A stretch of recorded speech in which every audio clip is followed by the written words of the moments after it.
Bismillah. Alhamdulillah, salatu wassalamu ala rasulillah, amma ba'd. Ikhwan sekalian yang dirahmati oleh Allah subhanahu wa ta'ala, kita akan teruskan pelajaran kita dan masuk ke dalam hadis yang kedua dalam kitab Al-Jami' bab adab, kitab atau pembahasan terakhir dari kitab Bulughul Maram yang ditulis oleh Al-Imam Ahmad ibni Ali ibni Hajar al-Asqalani rahimahullahu ta'ala. Ikhwan sekalian yang dirahmati oleh Allah subhanahu wa ta'ala, kita baca langsung matan hadisnya.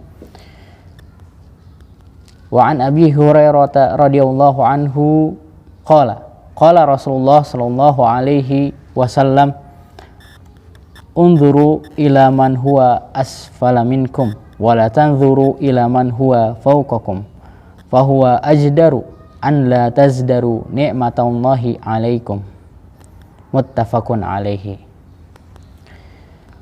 Dari sahabat yang mulia Abu Hurairah radhiyallahu anhu berkata, telah bersabda Rasulullah sallallahu alaihi wasallam,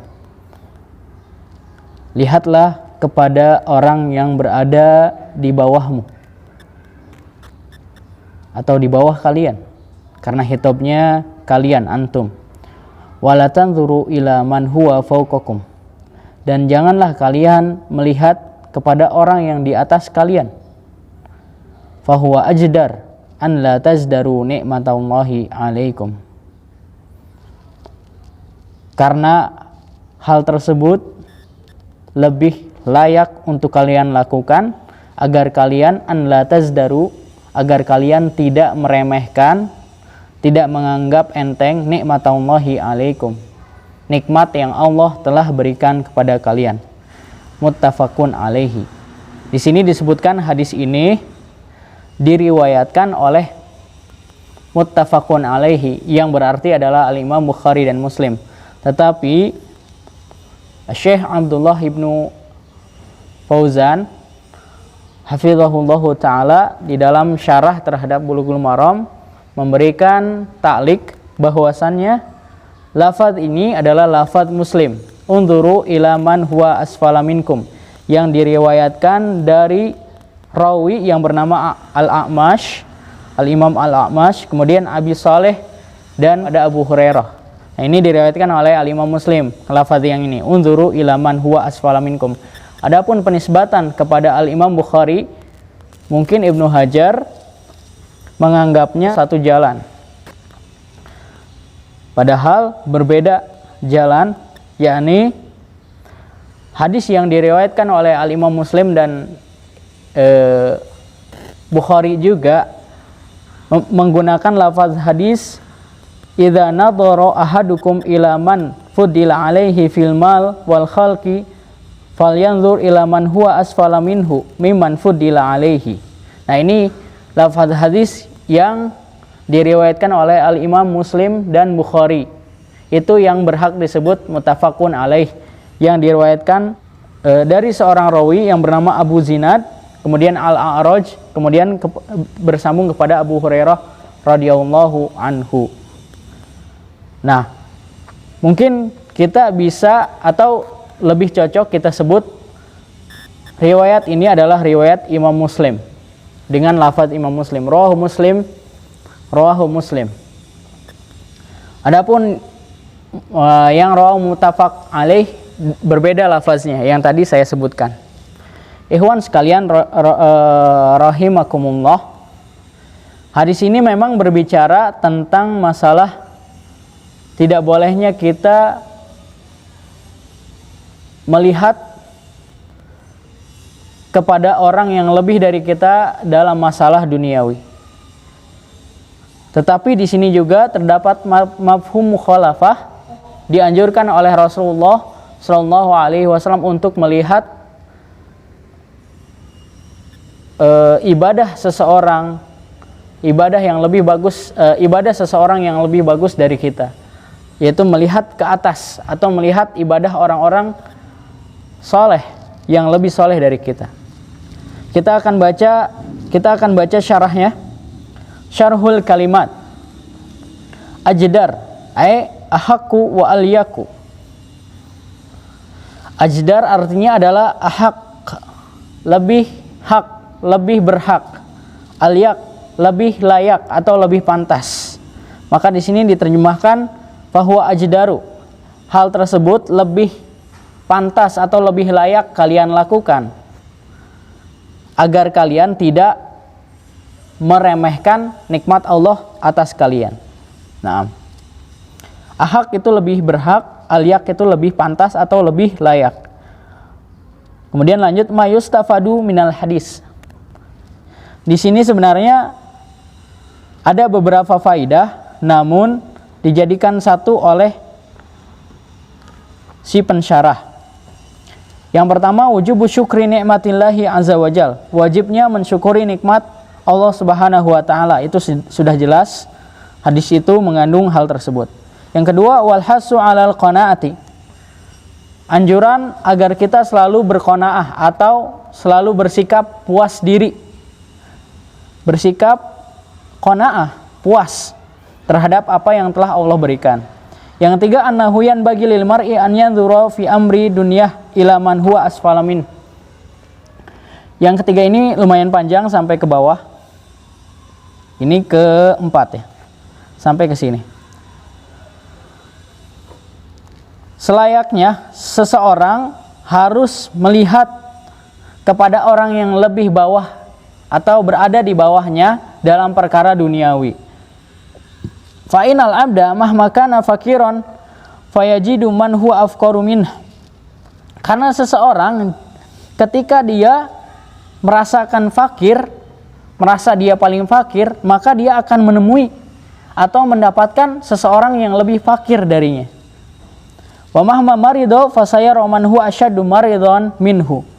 Dan ketika dia merasa sakit atau ketika dia sakit, maka dia akan melihat orang-orang yang diuji dengan sakitnya lebih dari dia.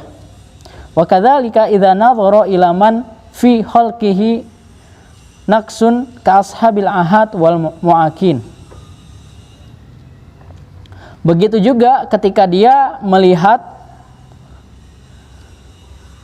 pada diri seseorang terdapat kekurangan sebagaimana pada jasadnya ya. Khalq itu penciptaannya, bentuk tubuhnya. Begitu juga ketika dia melihat seseorang ada yang kurang dalam bentuk tubuhnya, seperti misalkan orang-orang yang lumpuh, walaupun tidak kurang tapi kekurangannya ada di tidak bisa digerakkannya anggota tubuhnya, atau wal mu'akin, orang-orang yang difabilitas. Na'udzubillah. Wa nadhara ila ma huwa fihi minas salamah dzakarallah wa syakarahu araha nafsahu. Dan jika seandainya dia telah melihat hal itu, pada dirinya ada keselamatan dari hal-hal tersebut, maka dia akan mengingat Allah Subhanahu wa taala, bersyukur kepada Allah dan menenangkan hatinya. Bikhilafi ta'at wal qurabat. Berbeda dengan perkara ini, faedah yang keempat, berbeda dengan perkara ketaatan wal qurabat dan ibadah. Fayan bagi an-nadhar fiha ila man huwa a'la minhu. Seseorang tersebut wajib melihat orang yang lebih baik ibadahnya ketimbang dia, di atas dia. Wa an ya'tabira nafsahu minal muqassirin. Dan dia harus selalu menganggap dirinya sebagai orang-orang yang selalu kurang dalam ibadah. Ikhwan sekalian yang saya cintai karena Allah Subhanahu wa taala, dalam hadis ini mengajarkan kepada kita beberapa wasiat yang sangat bermanfaat bagi kita. Yang pertama, hadis ini mengajarkan kepada kita bahwasannya tidak selayaknya bagi kita untuk mencintai dunia. Karena kita tahu sendiri Rasulullah menganalogikan dunia lebih jelek daripada bangkai kambing. Dan sudah jelas hal ini membuat dunia tidak memiliki kedudukan sedikit apapun di hadapan Allah Subhanahu wa taala. Bahkan dalam hadis yang lain Rasulullah menganalogikan bahwa sayap nyamuk lebih mulia daripada dunia. Kemudian agar kita selalu tidak berkeluh kesah terhadap musibah yang kita dapatkan di dunia ini. Dan kita dianjurkan untuk selalu sabar, bahkan mengharapkan pahala dari kesabaran atau dari musibah yang menimpa kita. Entah itu kita anggap kemiskinan kita sebagai musibah atau sakit kita sebagai musibah, kita harus sabar. Kita harus sabar dan mengharapkan pahala dari apa yang telah Allah takdirkan kepada kita. Karena sejatinya semua dunia ini adalah darul ibtila, tempatnya ujian. Manusia mana yang tidak diuji di dunia ini oleh Allah Subhanahu wa taala? Bahkan kebaikan dan keburukan juga adalah merupakan ujian. Yang kita anggap baik, misalkan kebaikan yang kita anggap baik seperti misalkan kekayaan, itu adalah ujian. Atau sesuatu yang kita anggap buruk dari ujian, seperti marid, sakit, atau miskin, itu adalah ujian. Baik dan buruk itu adalah ujian. Kekayaan dan rasa sakit atau kemiskinan itu adalah ujian. Dua-duanya ujian. Yang pertama, kekayaan menguji seseorang, apakah seseorang bisa bersyukur kepada Allah Subhanahu wa taala dengan nikmat Allah yang telah diberikan kepadanya, ataukah dia malah kufur dan merasa kurang dan rakus terhadap apa yang ada di dunia ini, bahkan sehingga melupakan dia dari berzikir kepada Allah, beribadah kepada Allah Subhanahu wa taala. Kan ini ujian. Kemudian yang keburukan tadi, yang kemiskinan atau sakit, itu juga adalah ujian yang menguji dia apakah dia bisa bersabar dan bisa menerima dan ridho terhadap apa yang Allah takdirkan kepadanya, ataukah dia menghujat atau mencaci maki dirinya sendiri dan tidak sabaran dalam menghadapi apa yang dia alami dari musibah, rasa sakit, kemiskinan. Maka itu membuat dia menjadi seseorang yang tidak bersyukur kepada Allah Subhanahu wa taala. Ikhwan yang dirahmati oleh Allah Subhanahu wa taala. Maka dalam urusan dunia kita harus melihat orang yang berada di bawah kita.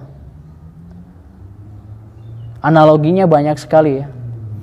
Atau contoh-contoh hal-hal yang harus kita sabar, misalkan ada orang yang lebih baik dari kita di dunia ini dari segi materi, harta misalkan. Ada orang yang lebih mewah rumahnya dari kita, kendaraannya lebih bagus, kasab atau gaji bulanannya lebih banyak, kesehatannya lebih sehat, ketampanannya lebih tampan misalnya. Maka hal ini bukanlah hal yang patut kita irikan, karena ini adalah masalah duniawi. Kita harus melihat kepada orang yang berada di bawah kita dalam perkara-perkara seperti ini. Karena fitrah atau karena diri ini adalah karena diri kita memiliki sifat rakus. Jika seandainya kita beri umpan kerakusan dengan izin diri kita terhadap kerakusan tadi untuk berbuat sesukanya, maka celakalah kita di dunia ini.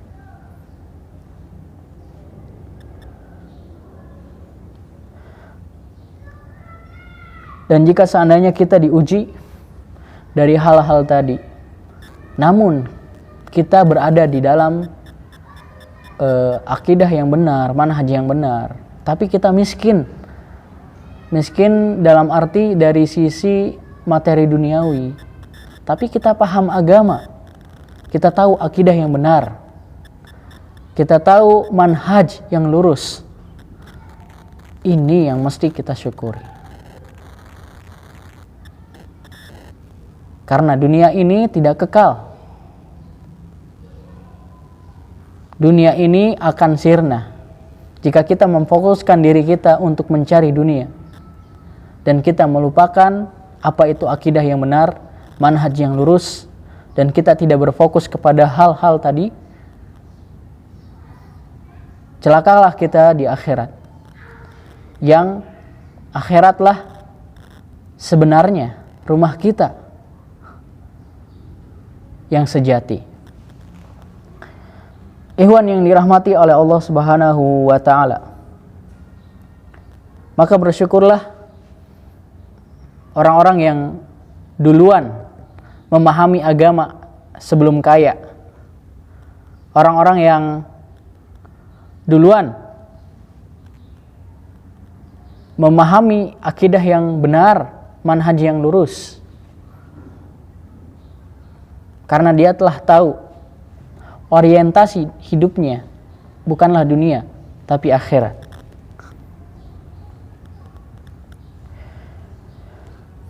Dan sedikitnya, jika seandainya kita melihat orang yang berada di atas kita dari sisi duniawi, maka 3 hal yang makruh yang akan kita lakukan. Yang pertama, kita akan istiqlalu nikmatillah. Kita akan meremehkan kenikmatan yang telah Allah berikan kepada kita. Allah telah memberikan kepada kita tubuh yang sehat, akal yang bisa membedakan mana hak, mana batil. Dan Allah telah memberikan kepada kita kecukupan keseharian kita. Jika seandainya kita melihat kepada orang yang lebih di atas kita dari sisi duniawi, maka timbul rasa istiqlalu nikmatillahi, menghinakan atau meremehkan nikmat Allah kepada kita. Dan hal ini menjadi sebab terbesar hilangnya rasa syukur dari dalam diri kita. Nah, ketika rasa syukur hilang dari dalam diri kita, maka kita akan diuji dengan kegundahan yang abadi dalam diri kita dan kesedihan yang sejati. Selalu merasa kurang, selalu merasa sedih, tidak bisa lebih baik dari orang lain dalam masalah materi duniawi. Selalu seperti itu. Maka timbullah ketidaksenangan terhadap hidup. Yang kedua, jika seandainya kita telah masuk ke dalam orang-orang yang meremehkan nikmat Allah dan tidak mensyukurinya, maka kita akan mencoba mengejar orang yang berada di atas kita. Dia punya mobil bagus, kita harus lebih bagus. Wah, bekerja terus untuk dunia. Karena dia ingin disandingkan atau dibandingkan jika seandainya dia telah sukses dengan orang yang tadi dia kejar-kejar dalam masalah materi dunianya.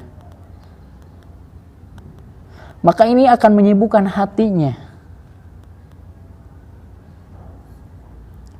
Dan menambah kegalauannya dalam kehidupannya. Dia akan merasa capek. Karena dia terus menuntut atau dia terus mengejar materi duniawi. Dia terus mengejar hal itu. Dan terkadang dia rela berhutang hanya untuk dikatakan sebanding dengan orang yang kaya tadi. Maka tersisalah bagi dia kecelakaan demi kecelakaan. Yang ketiga, Kedua hal tadi pasti digawangi oleh satu sifat yang akan timbul dalam diri kita, yaitu iri dan dengki. Ikhwan yang dirahmati oleh Allah Subhanahu wa taala. Wasiat yang selanjutnya, yang terakhir yang menjadi mafhum mukhalafah atau pemahaman kebalikan dari hadis ini, karena hadis ini kan membahas tentang janganlah kalian melihat kepada orang yang lebih tinggi dari kalian dalam masalah materi duniawi, dan lihatlah orang yang lebih rendah dari kalian dalam masalah materi duniawi. Ini kan masalah materi duniawi. Hadis ini sebenarnya menyinggung ke situ gitu. Menyinggung ke dalam materi duniawi tersebut. Tetapi ketika kita ambil mafhumnya, maka mafhumnya atau pemahaman terbalik, mafhum mukhalafah, maka kita bisa ambil bahwasanya seorang muslim yang bagi an yanzura ila huwa man fawqahu wa ahsana minhu fi umuril ibadah. Seorang muslim atau seorang hamba harus melihat orang yang lebih hebat, orang yang lebih utama, orang yang lebih baik ketimbang dirinya dalam masalah ibadah. Dan jangan melihat orang-orang yang lebih malas darinya, orang-orang yang sering menyia-nyiakan ibadah, sering menanti-nanti sholat, sering meninggalkan puasa. Jangan melihat orang-orang tersebut, yang bahkan orang-orang tersebut tidak pantas kita jadikan qudwah atau panutan dalam perbuatan baik. Tetapi lihatlah kepada orang-orang yang baik, kepada orang-orang yang bertakwa kepada Allah. Lihat cerita-cerita para ulama dalam beribadah. Kemudian yata'assa bihim fi fi'li ta'at.